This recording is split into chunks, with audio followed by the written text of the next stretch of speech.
Mirzapur season 3 पर भांत भांत के तबसरों और अनवाउ इक़साम की आरा का सिलसिला यूँ जारी है जैसे ये कोई हमारा कौमी फरीज़ा हो और हर शख्स पर लाजिम हो कि उसने इस हवाले से अपनी राय जो है वो ज़रूर देनी है। कुछ तबसर निगारों के मुताबिक ये जो मिर्ज़ापुर का सीज़न 3 है ये बहुत बेकार है, ये देखना जो है वो वक्त का ज़िया है। और कुछ लोग कह रहे हैं कि जी चस नहीं आई, मज़ा नहीं आया क्योंकि इसमें मुन्ना भाई का जो जलवा है वो दिखाई नहीं दिया। तो ये जो तबसरे हैं ये हकीकत के कितने करीब हैं? क्या वाकई मिर्ज़ापुर का जो सीज़न 3 है ये फ्लॉप है और इसे देखना जो है वो वक्त का ज़िया है? मैंने सोचा क्यों ना इस पे मैं भी अपना जो मुशाहदा है, अपने जो विचार हैं वो आपके साथ शेयर करूं और अपनी राय जो है वो आपके सामने रखूं। जैसा कि आप जानते हैं कि नवंबर 2018 में मिर्ज़ापुर का पहला सीज़न आया था और फिर उसके बाद अक्टूबर 2020 में मिर्ज़ापुर का दूसरा सीज़न जो है वो आया। और अगर आपने ये दोनों सीज़न देखे हैं तो फिर तो आपको कहानी समझ आएगी, और अगर आपने नहीं देखे तो पहले ये दो सीज़न जो हैं वो आप ज़रूर देखें ताकि आपको कहानी के बैकग्राउंड का पता हो और जो बात हो रही है वो आपको जो है वो समझ आ सके। अगर आपने मिर्ज़ापुर का सीज़न 2 देखा है तो इसकी आखिरी किस्त में आपको पता होगा कि गुड्डू पंडित और गोलू यानी गजगामिनी गुप्ता इन दोनों ने मिलके जो है वो अपना बदला लिया और आखिरी किस्त में मुन्ना भाई को तो निपटा दिया, लेकिन उनके वालिद साहब यानी जो कालीन भैया हैं वो यूं बच निकले कि ज़ख्मी हालत में शरद शुक्ला उन्हें अपनी गाड़ी में बिठा के जो है वो गायब हो गए। और उनके ज़ख्मी हालत में वहाँ से फ़रार होने का मतलब यही था कि अब मिर्ज़ापुर का सीज़न 3 जो है वो ज़रूर आएगा। और अभी जो सीज़न 3 जो आया है तो उस पर तबसरे हो रहे हैं और मैंने पहले देखा और मैंने सोचा कि मैं भी अपनी राय जो है वो आपके सामने। अच्छा, एक तो ये है कि इस पर बात करते हुए जो असल नाम हैं अदाकारों के या अदाकाराओं के वो मैं लेने से गुरेज़ करूँगा, क्योंकि अगर कहीं आप असल नाम लेंगे, कहीं आप जो फ़िल्मी नाम है वो अगर आप लेंगे तो बात जो है वो गुडमुड हो जाएगी और सही तरह से जो है वो समझ नहीं आएगी। तो लिहाजा जो सीज़न में इन एक्टर्स के नाम हैं मैं उन्हीं पर ही इक्तफ़ा करूँगा।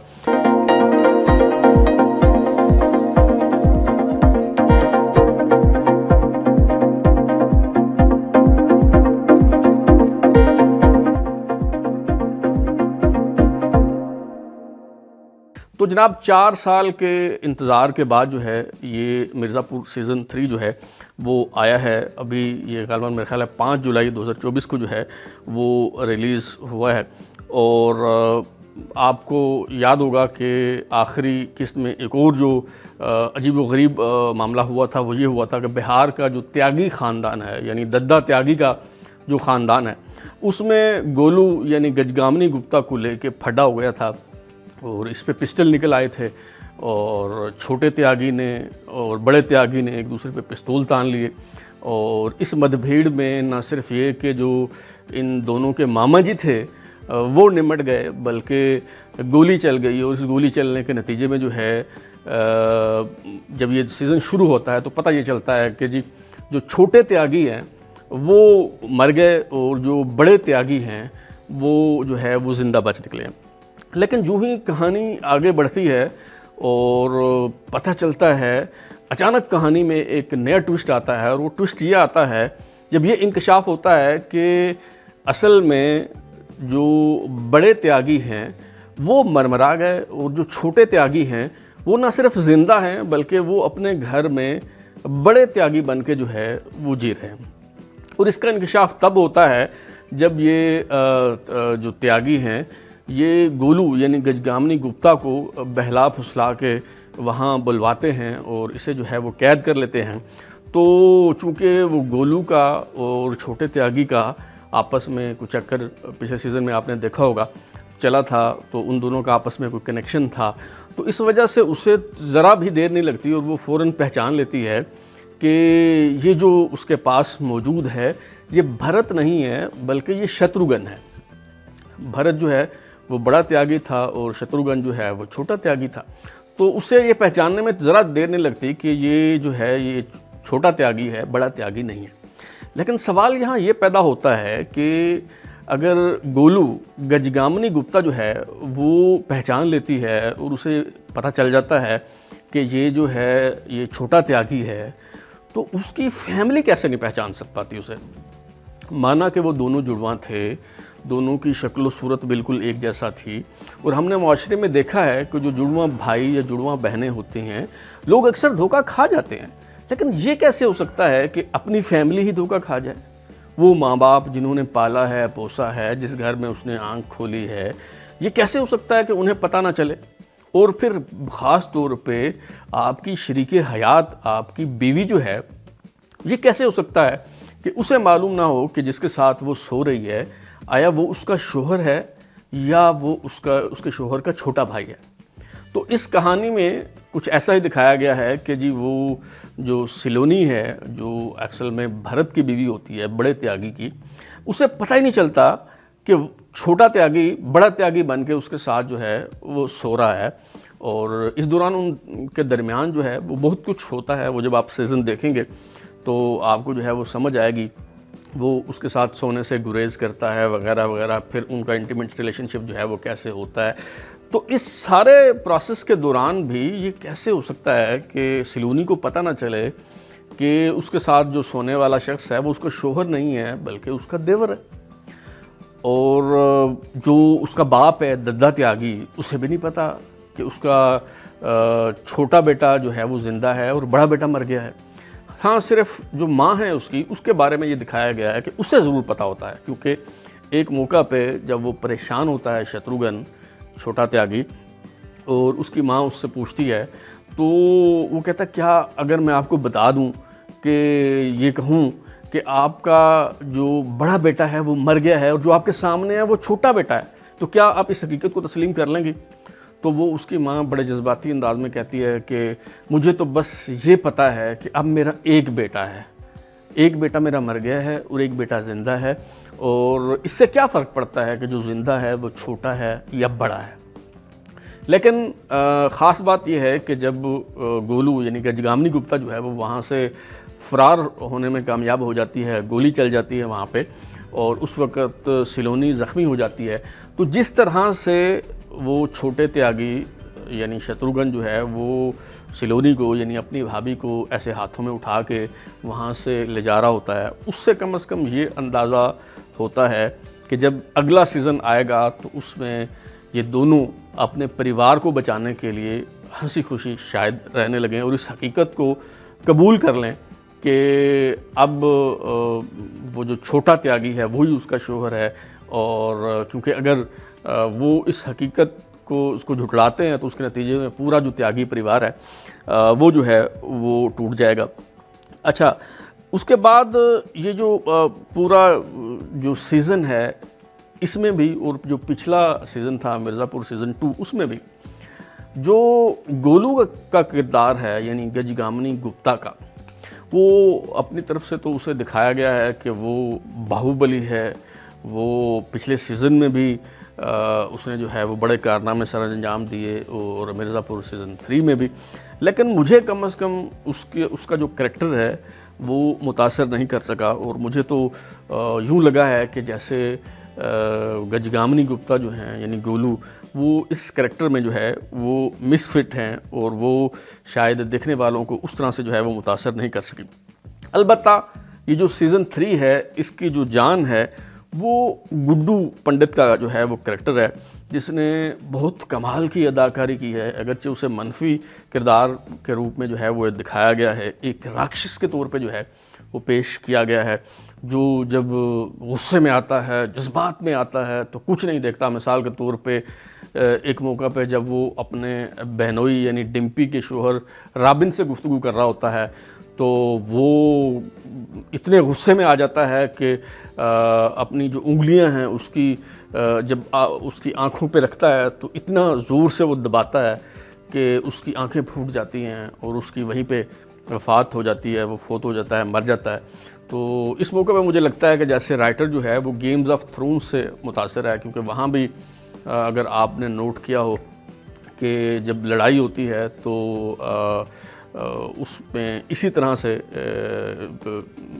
यानी आँखों में उंगलियां या नाखून जो है अंगूठा वो रख के और आंखें फोड़ के जो है वो मुखालिफ की जान ली जाती है। तो मुझे लगता है कि उससे मुतासर होकर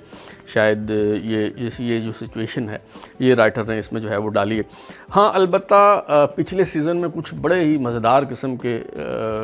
करैक्टर थे। मिसाल के तौर पे ललित जो है वो बड़ा मज़ेदार किस्म का करैक्टर था मुन्ना भाई के साथ। कंपाउंडर जो है वो बड़ा एक इंटरेस्टिंग किस्म का करैक्टर था सीज़न 2 में। तो इस सीज़न में कोई इंटरेस्टिंग किस्म के जो करैक्टर हैं उनकी कुछ कमी रही है। एक करैक्टर जो है वो ज़रूर डाला गया है, मिसाल के तौर पे जो एक नौजवान शायर है वो अपनी शायरी से लोगों को जो है वो महसूस करता है और उसकी शायरी जो है वो इस तरह की है। ये जिस तरह पिछले सीज़न में वो एक भोसड़ी वाले चाचा थे, वो एक बड़ा इंटरेस्टिंग सा जो है वो करैक्टर था, तो उसी तरह का करैक्टर जो है वो डाला गया है इस सीज़न में एक नौजवान शायर की सूरत में, जो बड़ी वल्गर किस्म की जो है वो शायरी करता है। और ये उसी तरह का शायर है जिस तरह हमारे यहाँ पाकिस्तान में इमाम दिन गुजराती एक शायर हुए हैं। अगरचे उनकी अपनी शायरी जो है वो शायद इतनी वल्गर नहीं थी, लेकिन उनके नाम पे जो भी गंदी शायरी होती थी तो वो इमाम दिन गुजराती के नाम से जो है वो मंसूब कर दी जाती है। तो ये उस तरह का एक शायर इंट्रोड्यूस करवाया गया है जिसे एक सियासतदान के सामने इस तरह की शायरी पढ़ने पे जो है वो उसे जेल भेज दिया जाता है, गिरफ़्तार कर लिया जाता है। लेकिन यहाँ पे जो एक ऐसी चीज़ हुई है जो हज़म होने वाली नहीं है, वो ये है कि जब वो जेल में जाता है, ये जो शायर है जो चटपटी और नमकीन शायरी जो है वो करता है, तो ये वहाँ पे बर्फ़ी यानी अफ़ीम का धंधा चलाने वाले लाला को, यानी शबनम के जो वालिद हैं, उन्हें अचानक हमला करके और इसके हाथ में जो पेंसिल होती है वो कच्ची पेंसिल, तो उसके वार यहाँ गर्दन पे करके तो वो लाला को कत्ल कर देता है। ये बात इसलिए हज़म होने वाली नहीं है कि एक नौजवान जो शायर है, जो बड़ी शगुफ्ता किस्म की शायरी करता है, उसे अचानक से एक क्रिमिनल बना दिया जाता है। या तो कोई उसका बैकग्राउंड रहा हो या तो कोई मोटिव रहा हो। मोटिव महज तो यही बताया जाता है कि जी वो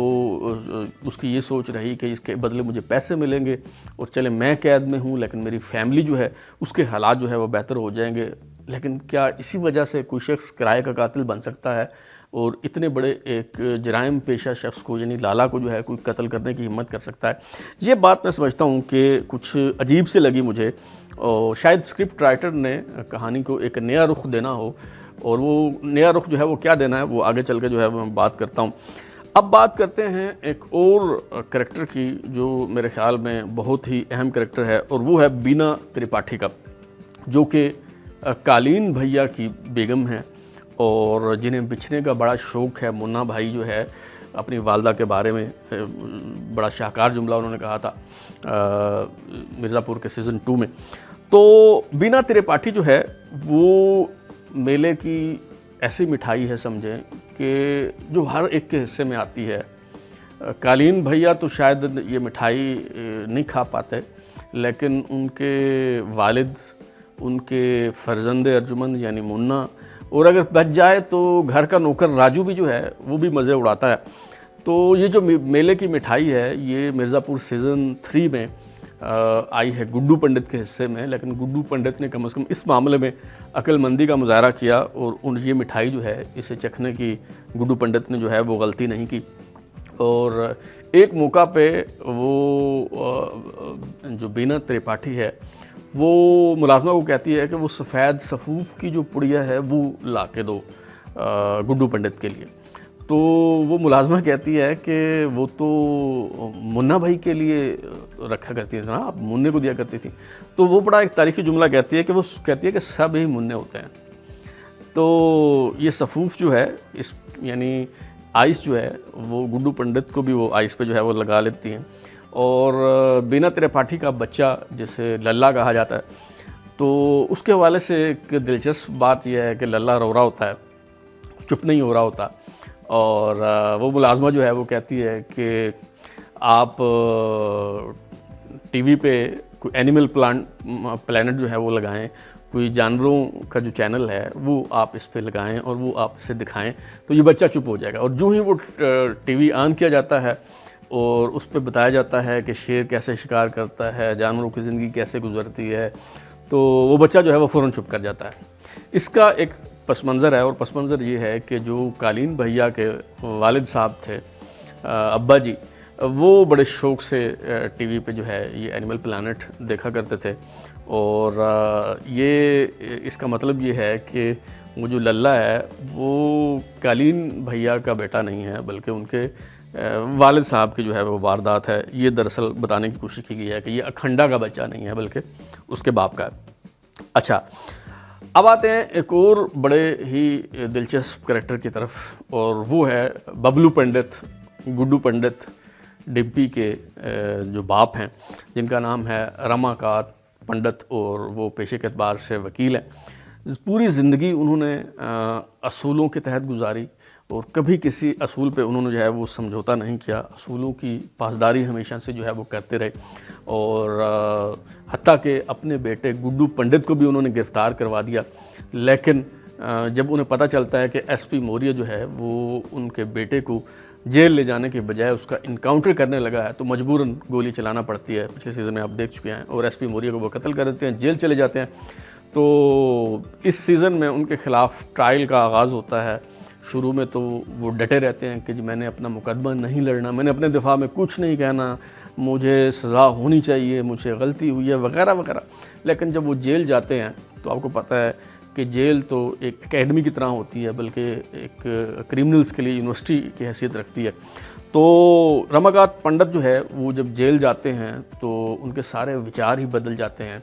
और सारे आदर्श जो हैं वो भूल जाते हैं। और एक मौका पे जब उनका बेटा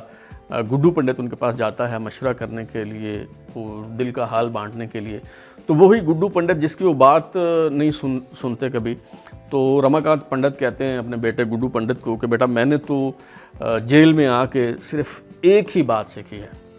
और वो ये है कि इस सिस्टम पर भरोसा करने की गलती कभी मत करना, और अपने सर्वाइवल के लिए जो हो सकता है वो करो। तो यूँ लगता है कि जैसे रमाकांत पंडित जो हैं उन्होंने नए नियम बना लिए हैं, नए आदर्श सीख लिए हैं, उनके विचार जो हैं वो बदल गए हैं, और अब जेल में उनके जो मुतासरीन हैं उनका अपना एक हल्का है, अपना हल्का असर एक उन्होंने बना लिया है, और उसमें कई जो गैंगस्टर हैं उन्होंने अपने साथ जो है वो मिला लिया है। और बज़ाहिर यूँ दिखाई दे रहा है कि जब अगला सीज़न आएगा मिर्ज़ापुर का, तो उसमें शायद रमाकांत पंडित जो हैं उनका अपना एक जो है वो गैंग होगा, और उनके बेटे गुड्डू पंडित और गोलू का अपना गैंग होगा, और ये जो रमाकांत पंडित का गैंग है उसमें मुमकिन तौर पे वो नौजवान शायर भी शामिल हो सकता है जिसने पेंसिल के वार करके लाला को मौत के घाट उतार दिया। अच्छा, अब आते हैं कालीन भैया की तरफ। कालीन भैया को इस सीज़न में बहुत कम मौका जो है वो दिया गया है, बहुत कम दिखाई दिए, और पहले वो शरद शुक्ला की परछाई बने रहे, उनके इशारों पे नाचते रहे, और फिर आखिर में जो सीएम है चीफ मिनिस्टर मधुरी, वो उसका दुम छल्ला बन गए, या यूँ समझें कि उसका चाबी वाला खिलौना बन गए। जैसे मधुरी ने चाबी वाले खिलौने की चाबी दी तो वो उसके मुताबिक जो है वो चल पड़े। लेकिन सीज़न में जहाँ जहाँ कालीन भैया दिखाई दिए हैं उन्होंने अपनी अदाकारी की जो जौहर है वो बहुत खूब दिखाए हैं। अलबत्ता जो सबसे मायूस कुन करैक्टर रहा है ये पूरे सीज़न में, मिर्ज़ापुर सीज़न 3 में, मेरा ख़्याल है कि इस हवाले से कोई इख्तलाफ राय, कोई दूसरी बात जो है वो नहीं हो सकती, वो शरद शुक्ला का किरदार है। एक ऐसा बुज़दिल नौजवान जिसे इसलिए बाहुबली बनना पड़ा कि उसके वालिद को गोली मार दी गई और मजबूरन उसे इस फील्ड में आना पड़ा, धंधे को जो है वो संभालना पड़ा, और उसने अपने पूरे चाहे सीज़न 2 हो या सीज़न 3 हो, कोई एक बंदे को भी उसने अपने हाथ से कत्ल नहीं किया। हाँ, उसने लोगों को मरवाया ज़रूर है अपने कारिंदों के ज़रिए, और वो चालें ज़रूर चलता है, बाज़ औक़ात बड़ी अच्छी चालें जो है वो चलता है, लेकिन एक बुज़दिल नौजवान है जिसमें बहादुरी जो है वो हमें दिखाई नहीं देती। तो उसका करैक्टर जो है मेरा ख़्याल है कि सबसे मायूस कुन है। और इस हवाले से भी आप देखें कि जो चीफ मिनिस्टर है माधुरी, जो मुन्ना की बेवा है, उसके साथ उसकी कई मुलाकातें होती हैं, बड़ी तन्हाई में भी मुलाकातें होती हैं। एक साथ बैठ के पी रहे हैं, एक साथ बैठ के सिगरेट नोशी कर रहे हैं, बीड़ी पी रहे हैं, मतलब हर तरह का मौका जो है वो उसे मुयस्सर आता है, लेकिन बात हाथ पकड़ने से आगे नहीं बढ़ पाती। उसके बरक्स आपने देखा कि पिछले सीज़न में मुन्ना भैया का क्या जलवा था कि उन्होंने पहली मुलाकात में जो है वो सारे फासले उन्होंने तय कर लिए और वो बहुत ज़्यादा करीब आ गए थे। लेकिन इतनी मुलाकातों के बाद भी ना तो शरद शुक्ला जो है वो माधुरी के दिल में अपनी जगह बना पाए, ना ही वो मिर्ज़ापुर की गद्दी पे बैठ पाए सारी चालें चलने के बावजूद। कालीन भैया ने उन्हें गद्दी पे बिठाया ज़रूर, लेकिन इस तरह से बिठाया कि वहाँ बैठक में उन्होंने शरद शुक्ला समेत जितने बाहुबली थे सबको जो है वो उन्होंने कत्ल कर डाला। तो मजमूई तौर पे मेरा ख्याल है कि ये जो सीज़न है मिर्ज़ापुर सीज़न 3, ये इतना भी बेकार नहीं है, इतना भी गया गुजरा नहीं है जितना कि इसके बारे में जो है वो तबसरा किया जा रहा है। बड़ा अच्छा गया है और जाहिर है कि किसी भी सीज़न में किसी भी कोई फिल्म हो, उसमें जो जितने करैक्टर होते हैं सब के सब तो आउटस्टैंडिंग नहीं ना होते। कुछ करैक्टर बहुत अच्छे होते हैं, कुछ अच्छे होते हैं और कुछ बुरे होते हैं, कुछ बहुत बुरे होते हैं। तो ये एक मिला जुला सा जो है वो सीज़न रहा है, लेकिन ये नहीं कहा जा सकता कि आप इसे देखेंगे तो वक्त का जो है वो ज़्या होगा। हाँ, अलबत्ता मेरा ख्याल है कि राइटर जब लिख रहा होता है स्क्रिप्ट तो पहले से शायद उसने अपने जहन में ये बात बिठा ली होती है कि ये जो सीज़न है सीज़न 3, उसके बाद सीज़न 4 लेके आना है, फिर सीज़न 5 लेके आना है। तो मेरा ख्याल है कि ये पहले से जहन बना के रखना और फिर उसके मुताबिक स्क्रिप्ट लिखना, लस्सी में पानी डालते जाना, बढ़ाते जाना, इसलिए ताकि कुछ बातें बचा के रखी जाएं, कुछ कहानी अधूरी रह जाए और वो फिर अगले सीज़न में जो है वो जाके मुकम्मल हो। शायद मेरे ख्याल में ये जो लालच है अगले सीज़न तक कहानी को ले जाने का, उसकी वजह से कुछ जो कहानी है वो ड्रैग हुई है, उसकी वजह से लोगों की जो दिलचस्पी है वो इसमें घटी है। मजमूई तौर पे वैसे ये इतना भी बुरा सीज़न नहीं है, अच्छा सीज़न है। आप ज़रूर देखिए और अपना फीडबैक जो है वो ज़रूर दीजिए। तो अब तक के लिए इतना ही। बिलाल औरी को इजाज़त दीजिए। अगर आपको हमारा ये शो पसंद आया तो उसे लाइक करें, कमेंट करें, शेयर करें और हमारा चैनल सब्सक्राइब करने के बाद बेल आइकन यानी घंटी ज़रूर दबाएँ ताकि आपको नई वीडियोज़ के नोटिफिकेशन मिलते रहें। बहुत शुक्रिया।